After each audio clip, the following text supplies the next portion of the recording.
Hola, ¿cómo están? Espero que muy bien, con ganas de arrancar una nueva clase. En esta oportunidad, la clase número 12, como les adelantaba a algunos de ustedes por Zoom, vamos a continuar trabajando con las funciones trigonométricas.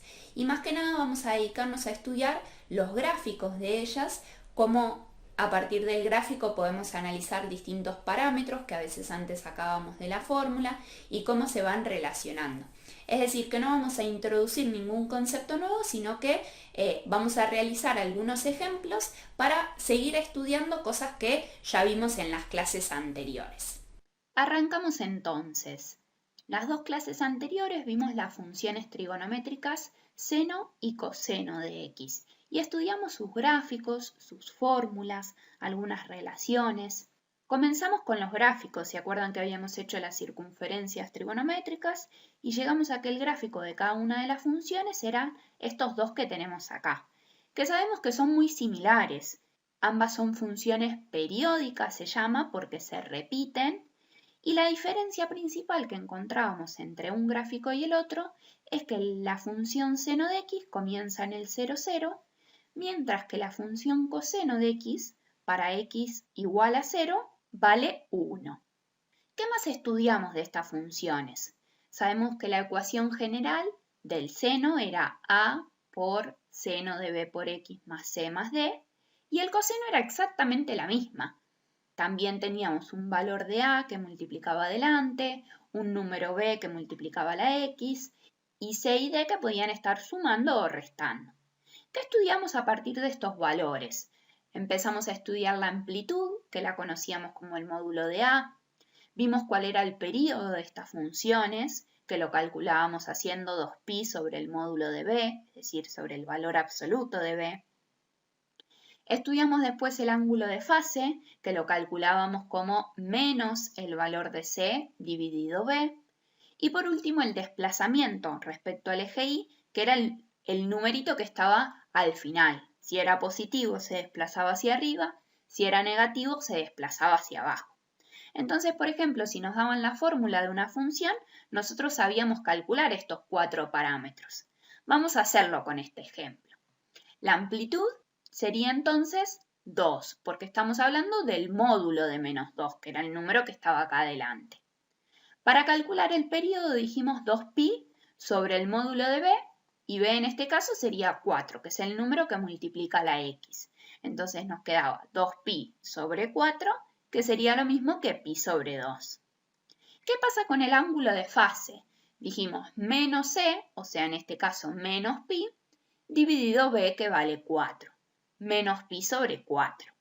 Quiere decir que la función iba a tener un desplazamiento de pi sobre 4 hacia la izquierda. Y por último el desplazamiento respecto al eje y es menos 5, o sea 5 lugares hacia abajo. ¿Qué pasa si a esta fórmula le agregamos el gráfico de la función? En tal caso, el gráfico nos permite analizar otras cuestiones, otros parámetros que ya eran conocidos para nosotros. Por ejemplo, el dominio, la imagen, las raíces, los máximos, los mínimos.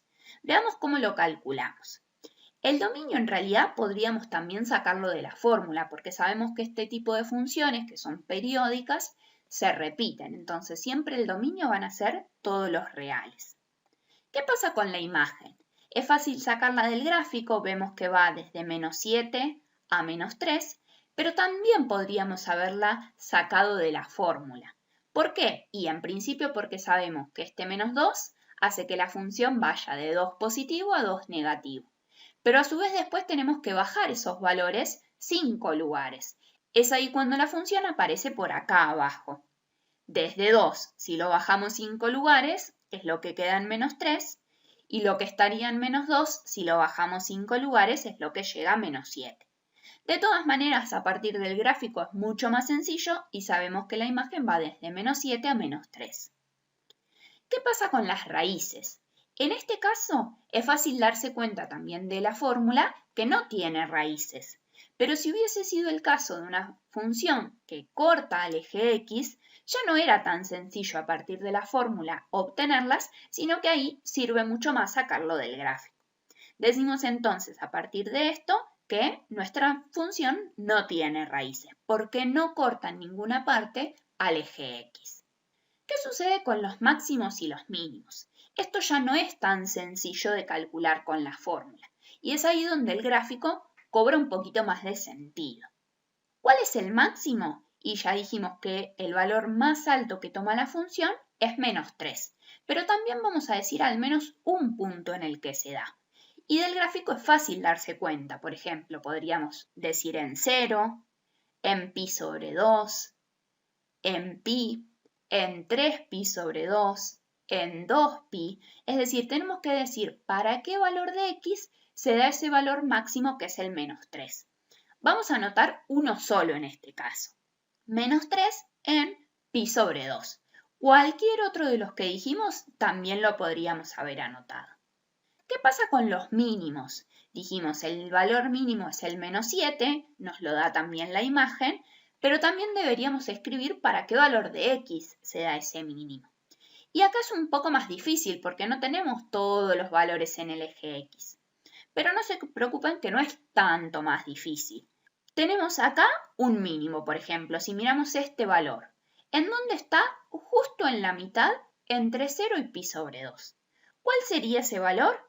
Pi sobre 4. La mitad de pi sobre 2 es pi sobre 4. Entonces decimos que hay un mínimo que vale -7 y se da en pi sobre 4. Podríamos haber puesto cualquier otro de los valores. El primero es el que nos resulta tal vez más sencillo de escribir. Entonces, repitiendo, el gráfico nos permite analizar un montón de otros parámetros, algunos de manera mucho más sencilla que a partir de la fórmula. ¿Qué pasaría si nos hubiesen dado solamente el gráfico y no hubiésemos obtenido la fórmula? ¿Podríamos calcular los primeros parámetros, es decir, la amplitud, el período, el ángulo de fase y el desplazamiento? Vamos a pensarlo juntos. ¿Podríamos sacar la amplitud a partir del gráfico? Sí. Lo que vemos acá es que se desplaza desde el -3 hasta el -7, es decir, 4 números. Y sabemos que eso siempre se respeta la misma cantidad si no estuviese desplazada hacia arriba del eje X que hacia abajo. Y ese valor es justamente la amplitud. Entonces, si acá tenemos 4 números, quiere decir que la amplitud va a ser 2. 2 lugares hacia arriba, 2 lugares hacia abajo. Es como que trazamos el centro de esta función. ¿Qué pasa con el período? No tenemos el valor de b para poder calcularlo, pero del gráfico también lo podemos sacar el período. ¿Qué significaba el período? Es la cantidad de pi que necesito para completar una onda. Entonces, si por ejemplo arranco en x igual a 0, ¿en qué momento vuelvo al mismo lugar? Bajo y una vez que volví a subir, completé la primera onda. Volví al mismo lugar de inicio, a -3. ¿Cuánto me llevó eso? Solamente una distancia de pi sobre 2. Entonces eso quiere decir que el periodo va a ser pi sobre 2, porque es lo que necesito para completar la onda. ¿Qué pasa con el ángulo de fase? Otra vez, no tenemos ni el valor de C ni el valor de B. ¿Puedo calcularlo a partir del gráfico? No, en este caso el gráfico no me permite darme cuenta el ángulo de fase. ¿Por qué? Y porque alguno podría decir a partir de este gráfico que la función no está desplazada, porque arranca justamente como sería el coseno. Pero otro, por ejemplo, podría haber dicho, no, este punto en realidad es el que estaba en pi sobre 2. O otro podría haber dicho, no, este punto es el que estaba en menos pi sobre 2. Y el gráfico se vería siempre igual. Justamente por esta propiedad que tienen las funciones que son periódicas, es decir, que siempre se repiten. Entonces, en este caso particular, el ángulo de fase no nos permite calcularlo el gráfico. ¿Podemos saber por último el desplazamiento? Sí, en este caso también es sencillo de darse cuenta. Y decimos que es -5. ¿Por qué? Y porque sabemos que si este desplazamiento no estuviese, la función se movería lo mismo hacia arriba del eje X que hacia abajo. Entonces nos damos cuenta, desde -5 la función se mueve lo mismo hacia arriba que hacia abajo. Eso es la cantidad de lugares que se desplazó. Bien, hasta acá sí tenemos el gráfico de la función. ¿Cómo haríamos si en vez de tener el gráfico lo tenemos que construir nosotros? Veamos, por ejemplo, esta función, 2 por coseno de 4x más pi. ¿Qué conocemos nosotros? Y en principio conocemos el gráfico de coseno de x. ¿Qué podríamos ir haciendo? Ir viendo cómo se va desplazando esta función. Entonces pensemos juntos. Si a coseno de x le agregamos un 2 adelante, sabemos que lo que cambia es la amplitud. Eso quiere decir que la función ya no va a ir de 1 a menos 1, sino de menos 2 a 2. ¿Qué pasaría si ahora le agregamos el 4 que tenemos acá? Es decir, 2 por coseno de 4x. ¿Qué es lo que cambia en ese caso? Además de la amplitud, estaría cambiando el período. ¿Qué es lo que nos dice ese 4? Que de 0 a 2pi voy a tener 4 ondas completas. Por último, ¿qué pasaría si le agregamos el más pi? ¿Qué sería lo que está cambiando en ese caso? El ángulo de fase. Y ahí sabemos que el ángulo de fase era pi sobre 4. Como sería negativo en este caso, sabemos que la función se desplaza pi sobre 4 hacia la izquierda. ¿Qué hacemos entonces si tenemos que construir el gráfico? Vamos a ir pensándolo así por partes, como lo estamos haciendo acá. ¿Quiere decir que tengo que graficar para llegar a esta función todas las de entre medio? No, simplemente lo voy pensando. Veamos cómo sería. Arrancamos con el gráfico de la función coseno de x. Sabíamos que en 0 valía 1 y que iba desde 1 hasta menos 1. Y su periodo era 2pi, es decir, que completábamos una onda cuando llegábamos a 2pi. Lo primero que dijimos es cambiémosle la amplitud. Entonces tendríamos la misma función, pero ahora iría desde 2 hasta menos 2. Eso sería lo primero que nos imaginamos. Vuelvo a repetir, ¿quiere decir que en la carpeta lo tengo que graficar? No, pero lo tengo en mente. Va de 2 a menos 2.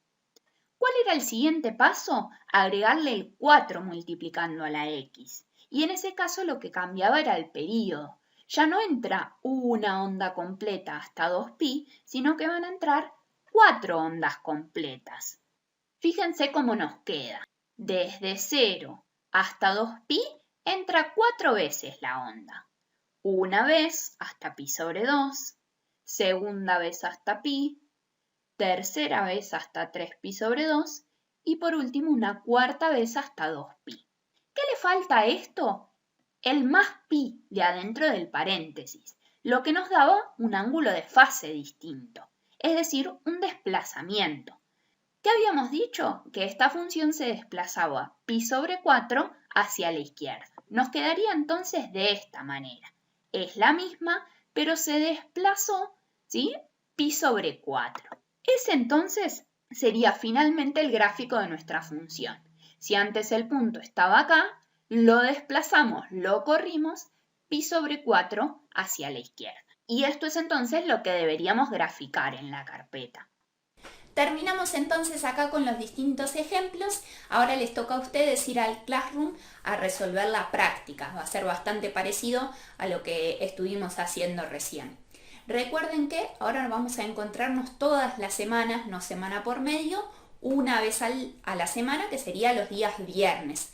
Entonces es una buena oportunidad para tratar de resolver antes del viernes y poder consultar aquellos ejercicios en los que estamos un poco trabados. La vamos a utilizar más que nada en la clase que es en la semana de la resolución a modo de consulta, para ir resolviendo juntos, ir despejando algunas dudas. Y sí, a la semana siguiente, más a modo de síntesis, poder volver tal vez también sobre algunas cosas que nos generaron dudas, pero ya con la tarea entregada. Así que recuerden que el viernes entonces nos encontramos por Zoom. Les mando un abrazo grande a todos, espero poder verlos el viernes.